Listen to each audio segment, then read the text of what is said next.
X squared times e to the x times ln x is a product of functions, so to take its derivative, we need the product rule. But of course, this is actually a product of three functions.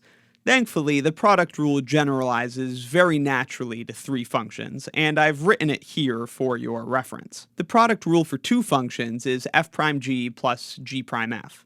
The product rule for three functions works similarly, except we need one extra term to get that h prime in there. So, if the three functions are f, g, and h, it's f prime gh plus f g prime h plus that third term, f, g, h prime. So each function gets a turn at having its derivative. Now, in this example, let's call our function f x squared, g will be e to the x, and h will be ln x. And with all that, I think we are ready to calculate the derivative. So first, we'll multiply all the functions together, but take the derivative of the first function, the f prime.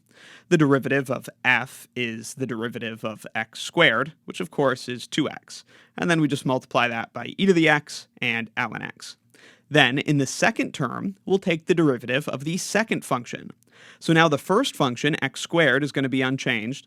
We're going to take the derivative of the second function. Of course, the derivative of e to the x happens to be e to the x. And then multiply by the third function, ln x.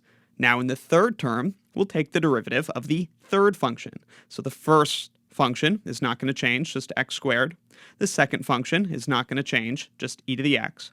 But the third function, we're going to take the derivative of that, and the derivative of ln x is 1 over x. So this is our derivative. The last thing we might do is factor out an e to the x, since each term has a factor of e to the x.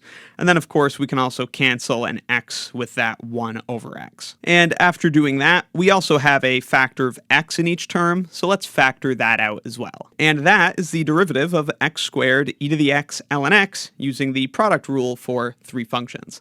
Let me know in the comments if you have any questions, and be sure to check out my Calculus 1 course and Calculus 1 exercises playlists in the description for more.